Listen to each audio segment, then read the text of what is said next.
সব সন্তান হয়তো দামি জিনিস চায় না, কেউ কেউ শুধু নিজের একটা ছোট্ট কোণ পেলেই পৃথিবী সাজিয়ে ফেলে। আমার ছেলেটা ছোটবেলা থেকে খুব বেশি কিছু চায় না, ও সব সময় আমার কষ্টটা বোঝার চেষ্টা করে। হয়তো সব কথা বলে না, কিন্তু ওর ছোট ছোট আচরণ আমাকে বুঝিয়ে দেয় আমার পরিশ্রম ওর চোখ এড়ায় না। একজন মা হিসেবে আমার জীবনে হয়তো অনেক অপূর্ণতা আছে, অনেক না পারা আছে। সব চাওয়া পূরণ করতে পারিনি, আজও পারি না। কিন্তু প্রতিদিন একটা চেষ্টা করি, যতটুকু পারি ওর মুখে যেন হাসি ফোটাতে পারি।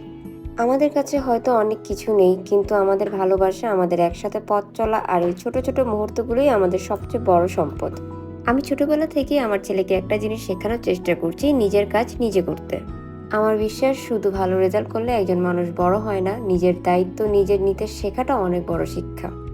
তাই আমি সবসময় চেষ্টা করছি ছোট ছোট কাজগুলো ও যেন নিজেই করে, নিজের খেলনা গুছিয়ে রাখা, বই খাতা ঠিক মতো রাখা, এসব অভ্যাসগুলো ছোটবেলা থেকে ওর মধ্যে গড়ে তোলার। জীবন সবসময় সহজ হবে না, তাই ছোটবেলা থেকেই যদি নিজের দায়িত্ব নিজে নিতে শেখে, তাহলে বড় হয়ে কোনো কঠিন পরিস্থিতি ওকে সহজে ভেঙে দিতে পারবে না। আমি চাই না আমার ছেলে শুধু একজন সফল মানুষ হোক, আমি চাই ও একজন দায়িত্বশীল, সৎ আর ভালো মানুষ হয়ে বড় হোক। আমার কাছে সেইটাই সবচেয়ে বড় সাফল্য। জোরানার আমার সবচেয়ে প্রিয় জিনিসগুলোর মধ্যে একটা হলো এই ক্যানভাস আর রং তুলি। যখন আমাদের খুব মন খারাপ থাকে, যখন কোনো কারণ ছাড়াই মনটা ভারী হয়ে থাকে, তখন আমরা দুজনে এই ক্যানভাস আর রং তুলি নিয়ে বসে যাই। সোনানের সঙ্গে এই ছোট ছোট মুহূর্তগুলো আমার খুব প্রিয়, কারণ আমি বিশ্বাস করি সন্তানের সঙ্গে কাটানো সময়ের কোনো বিকল্প নেই।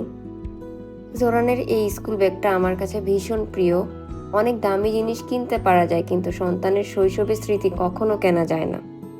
এটা জোরানের প্রথম স্কুল জীবনের রেজাল্ট কার্ড, যা আমার কাছে অনেক দামি। এটা আমি খুব যত্ন করে আমার কাছে রেখে দিয়েছি। স্মৃতি জমিয়ে রাখছি, কারণ আমি স্মৃতি জমাতে খুব বেশি ভালোবাসি। সময় সত্যিই খুব দ্রুত চলে যায়।